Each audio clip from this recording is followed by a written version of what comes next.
The following is a Tony Lasano podcast, an Opie show on the Radio Misfits Podcast Network. This is Free Kicks. So once again, when you're here watching the Champions League games, very exciting moment. Let's relive that moment. Here we go. They've been a tricky opponent for them over the years. They are set to win tonight. On there by Combiners! And it's 3! It's Weston McKennie! We are level on aggregate, and this is turning into a Champions League epic. Yes, it was. Yeah, it was. Was. It's kind of the key word there.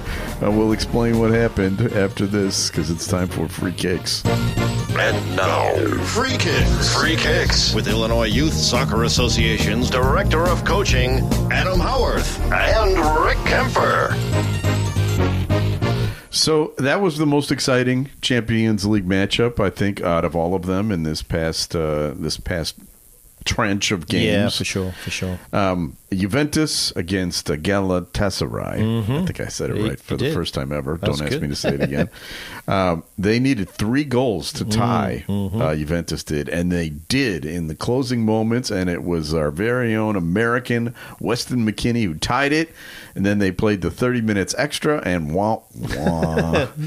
Yeah, looked a little bit tired on that part. You could see it happening, couldn't you? Yeah, exactly. And they were down with 10 men, so that was the thing. Was the other Up thing. until that point, they had 10 men and they scored 3 goals, so that's the crazy part about it. There were a lot of red cards in this group of games. Yeah. In fact, we should talk about some of these other ones. Last year's finalists, Inter Milan, gone, knocked out by this tiny Bodo Glimt Unbelievable. from Norway. And the exciting thing about that is they have only 40,000 people in their town. Yeah, that's right. So they could fit their entire town in the stadium for Milan. In the San Siro. They could very easily, right? Amazing. Unfortunately, they also play in Norway. And I've been thinking about that. As cold as it is here in Chicago, Norway's got to be even colder. Yeah. How are they going to do that? Yeah, it's a tough one. Plus, they also play on AstroTurf, Right. as we know it, as the synthetic turf, which is obviously a tough one for a lot of teams getting used to that. Yeah. But they do it just because of like you said, the weather. That's really the best way for them to do it. And it probably gave them a little bit of an advantage in that first. I would think so. In the first round as well. But I mean, it was convincing, 5-2 on aggregate. So it's not like it was a close game here. No, and they beat them 2-1 at their place. So there you go. And they have also beaten Man City in this tournament. Yes, that's right. 2-0. If you remember, Pep sent out an apology letter to all the Man City fans. Well, maybe they're not so bad. Yeah, exactly. They probably won't be playing them again in the next round. It'll either be Barcelona or Arsenal. Yeah. So that's not going to be fun for them. Yeah. But anyway, let's keep going here. Right. There was another exciting game. That was Benfica versus Real Madrid. Yep.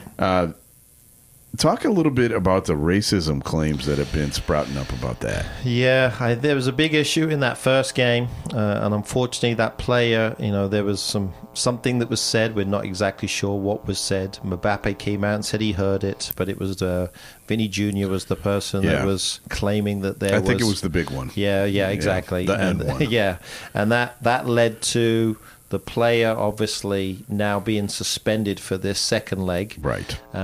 And just the controversy around it. Jose didn't probably help matters he did not. by saying some things about maybe Vinny created this problem or he's done this before. And Jose got a red card too. Yeah, exactly. And was not on the sidelines today. Right, so he had to sit on the bench. Right. Sit off the bench, should I say. So, there was a lot of things going against him. And then coming in, and then ironically, who's the player that did all the damage? It was Vinny Jr. again. Of course. Yeah, he scored a wonder goal at the end too. So Madrid moves on. Yes. So, all right. So we've got Galatasaray. That's right. You're good. We've got Bodo Glimt. Yep. We've got Real Madrid. Also Atletico Madrid. That's right, yeah. They knocked out Club Brugge.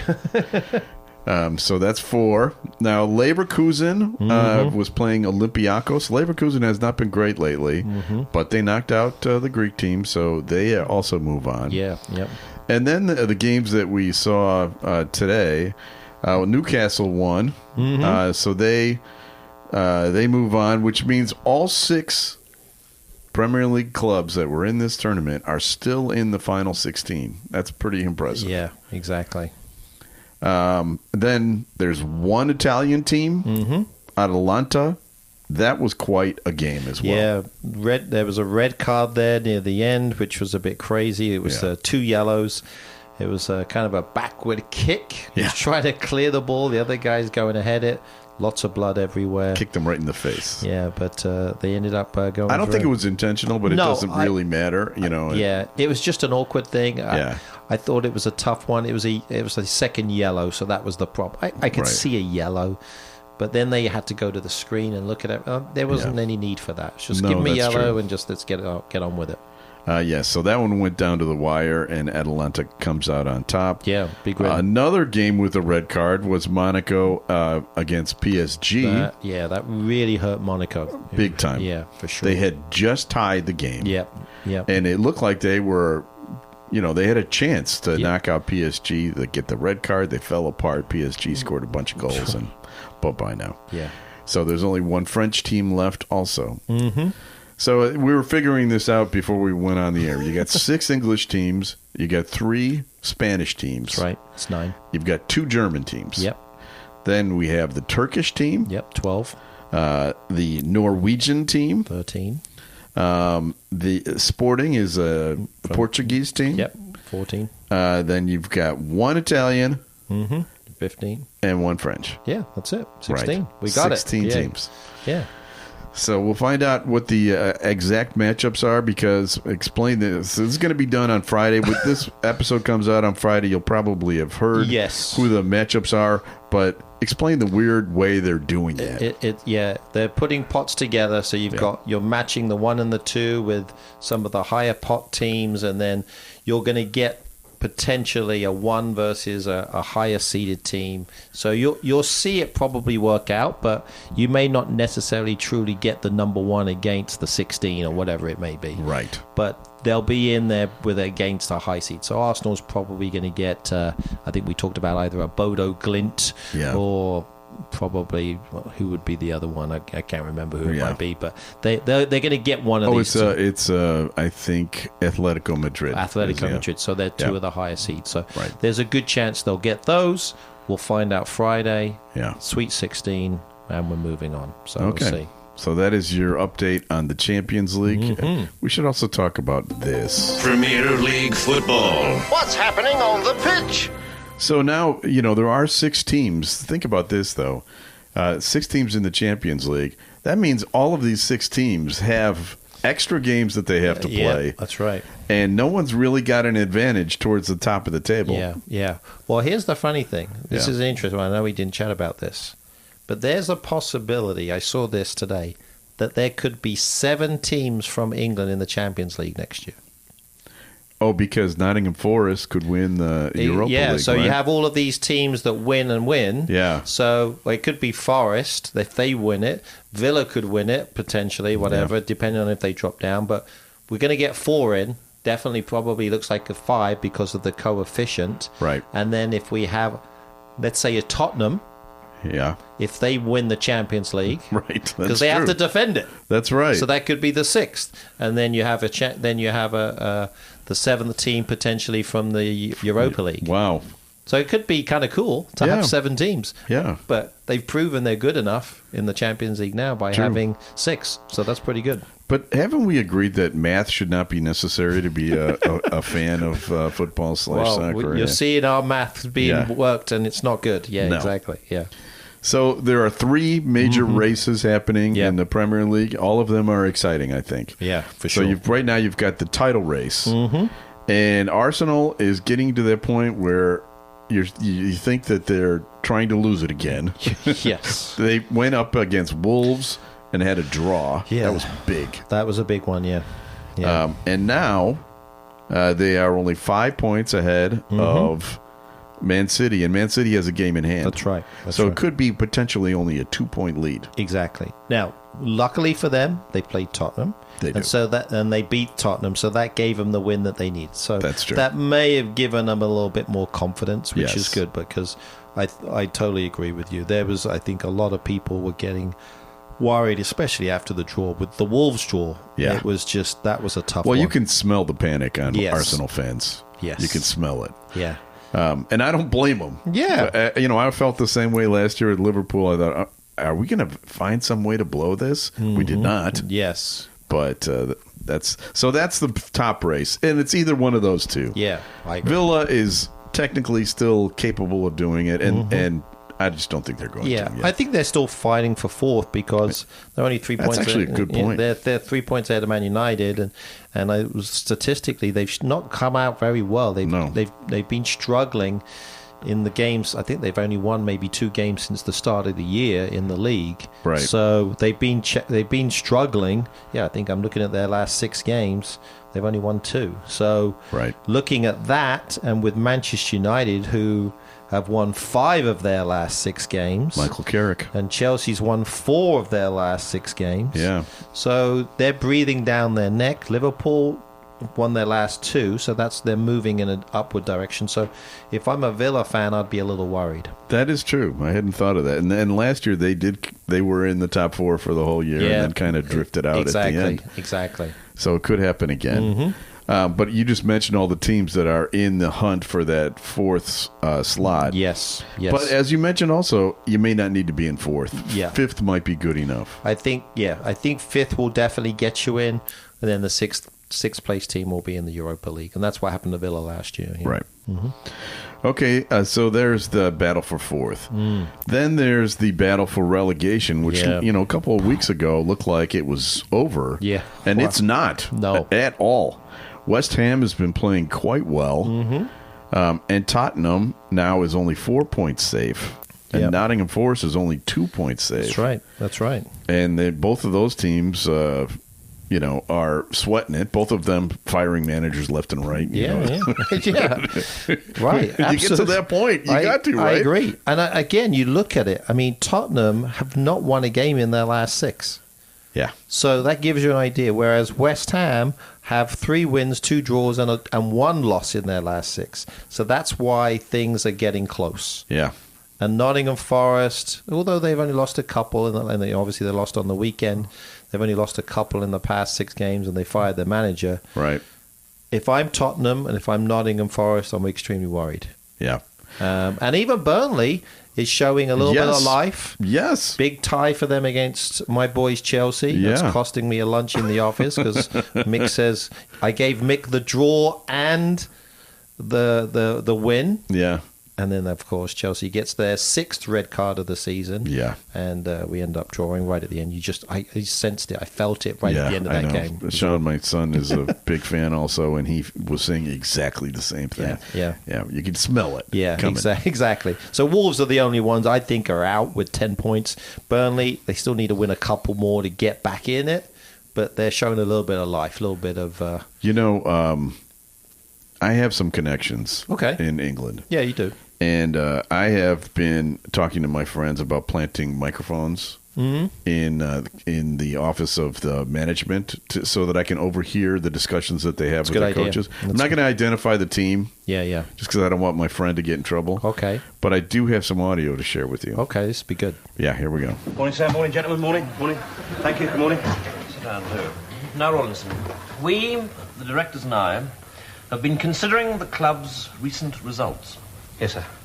Played 18, won 0, drawn 0, lost 19. This includes, of course, last night's match against Newport County when you surrendered before kick-off. Yes, sir. Now, the directors and myself, we don't want to start apportioning blame or anything.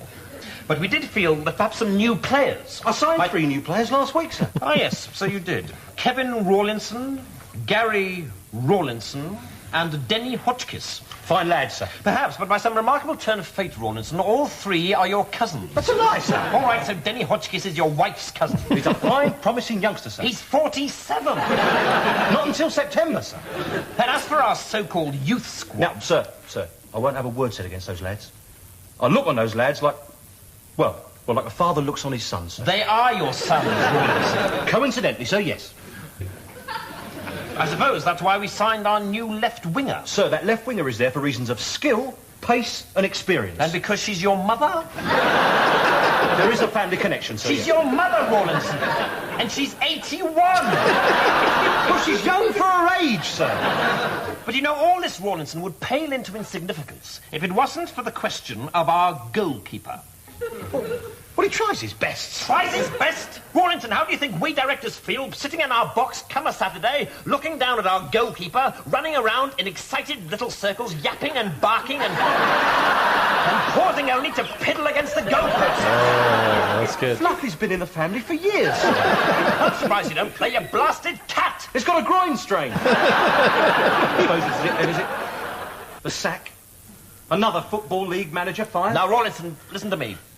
This club isn't like the others. We don't sack our managers just because you lose a few games. So we're going to give you one last chance. Win on Saturday, and your job is safe. Thank you, Uncle Norris. Thank you. There it is.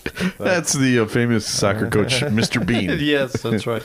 Great English show back in the day. Those people who listened who probably watched that. It was not the 9 o'clock news. Rowan Atkinson was on that show, who's Mr. Bean. Yeah. Brilliant show. Really worth a watch. And I saw that. So funny you showed that clip. I did see that recently. Did you really? Yeah, it was so funny. It came up.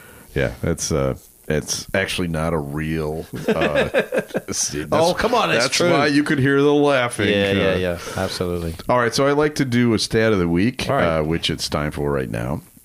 And here's the question I'm going to ask you. Okay. Which former Premier League player has played for the most different Premier League clubs? None of which, this is the interesting part, none of which are the big clubs. Never played for Liverpool, Chelsea, Manchester United, Manchester City, Tottenham, or Arsenal, but played for 8 different clubs. Wow. And he no longer plays. Yeah. The reason this came up is because James Milner, of course, he's played for 6. That's right. And he's played for all the big clubs, to be fair. Yeah, he has, right. Man City, Liverpool. Right. I'll tell you the clubs. Maybe this will help. All right. He's played for Crystal Palace, Blackburn, Ipswich, Leicester, Everton, Charlton, Wigan, Birmingham, and Wolves. And he was a striker.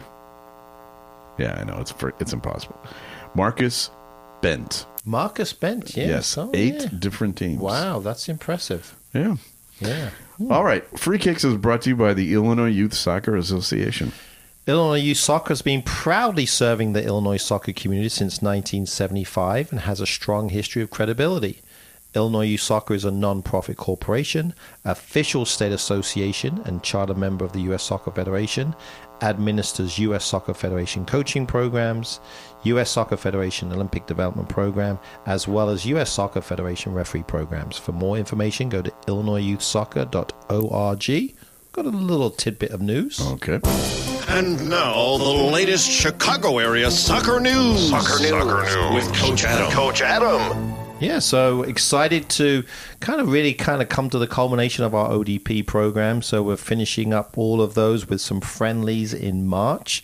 And then for those people, and a lot of parents are asking, when are the teams coming out? Right. So that'll be probably the end of March, first part of April. And then those players who are selected as the state team players will represent Illinois Youth Soccer down in St. Louis, Missouri in June. And you judge them based on their family connections, right? Yes, exactly. Yes. That's right. We try not to pick the dogs that are in goal. Or mothers. Or mothers. And then the left wingers. Yeah, okay. Absolutely. Who are cousins. So we're conscious of that. Yes. But yeah, so we're excited for those players to kind of show their last thing. And one thing for people listening out there too, we actually also have an ID clinic coming up. We're going to do that in Central Illinois in Bloomington Normal, in the Dome. They have a new dome there at Illinois State University. We get to access that. So, and this is open to any players, 2008 to 2011, boys only, because the girls are already starting their high school season. Right. But if there's any boys that are interested, we're going to have a bunch of college coaches there.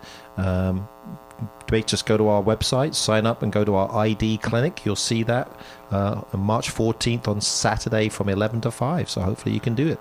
Okay. Time for another feature. Time now to guess the Premier League star. Okay, so this one is an international star. All right. Okay, good. Not just a Premier League That's good. star. I'm glad to hear that. Right. He just turned 24 years old, but he could easily pass for 40 if you look at him. He just looks like he doesn't look 24. Let's put it that way. He's playing for his first Premier League team. Okay. But he has played for 2 other teams in his home country, which is not England. And he's on his country's national team. He'll be coming here for the World Cup. Okay. So one of the countries that is one of the 75 countries that are in the World Cup, however many there are. Yeah, really. His current club is one of the 6 teams that are in the Champions League. Interesting. Would this team be a red team? No, they are not. He is a giant. He's 6'6". 6'6". Yeah. All right. But he's not a striker. He is a striker. He is a striker. Yes. So he's playing for one of the top 6 teams. Is he playing in London?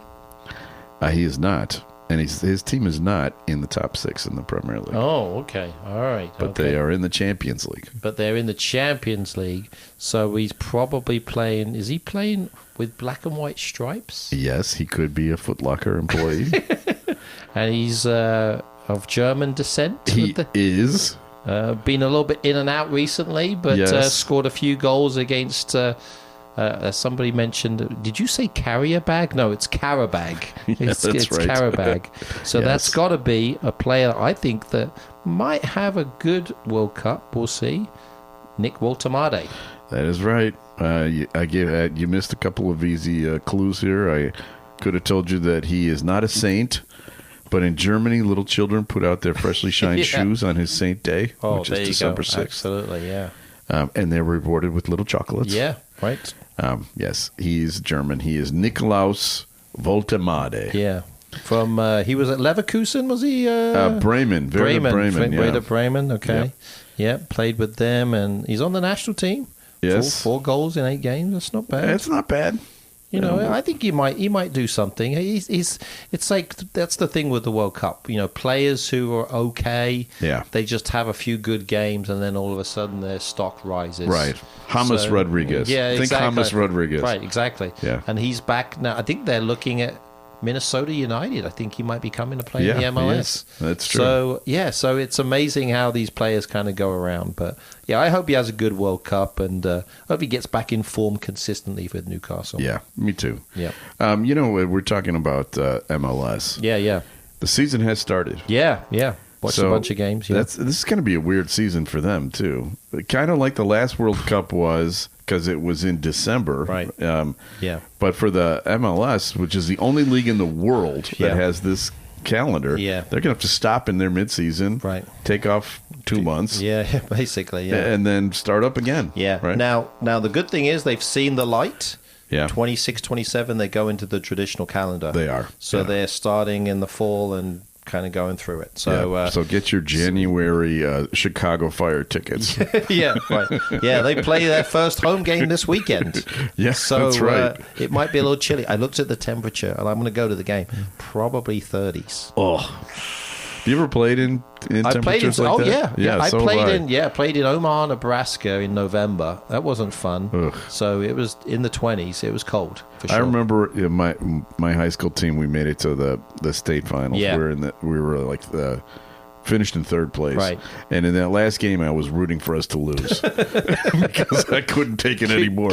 It was so friggin' cold. When you can't feel your feet, and it's the worst feeling in the world. It is terrible. And the thing with Illinois, you know, especially November, it's a crapshoot. It could be nice. Yeah.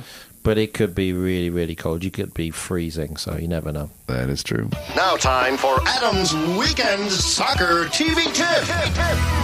All right. Full schedule. Games start on Friday, so people have to get their schedules worked out, take a few hours off in the afternoon. It's a kind of a an East Midlands derby, Wolves versus Aston Villa. So it should be a decent game. So obviously Wolves are fighting for just mediocrity, I think. Just trying to be okay.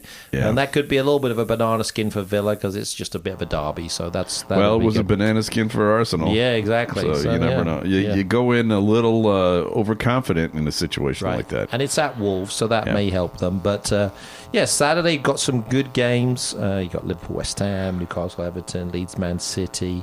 But I think the Sunday is the highlight. It's got to be this one. It's a London derby. Arsenal at home, 10:30.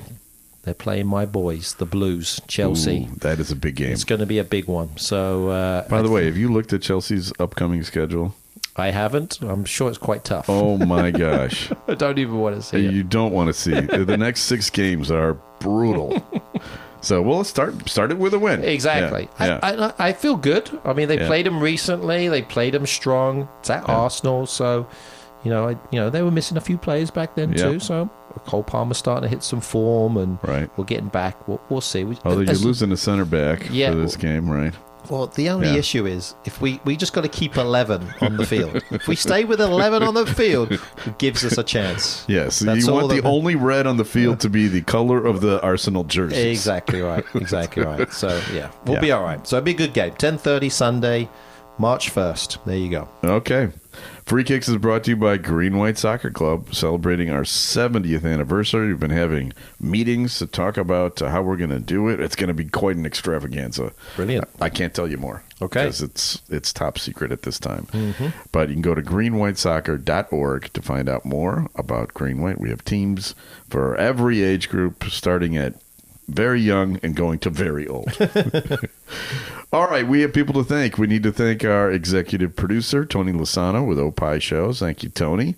Thanks also to Ed Silla with the Radio Misfits Podcast Network.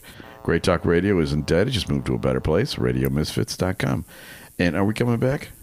We will. All right. Absolutely. Coming back next week with a brand new episode of Free Kicks.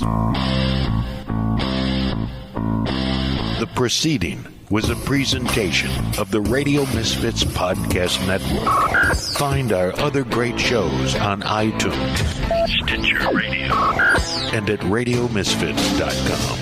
Thank you. This has been a presentation of Opie Productions. Tony, can you shut up? This is Minutia Men with Rick and Dave. This past weekend was my anniversary, and Bridget and I make a point of going somewhere every year for our anniversary, just because, we love to travel and we love to eat and drink, and we love being away from the kids. Right. And this weekend you love being with each other. Yes. Didn't I say that already? I thought that was the first thing. I said. Oh, you meant, but that's fine. You're a busy guy. Yikes. Tony Lasano Podcast and Opie Production on the Radio Misfits Podcast Network. RadioMisfits.com.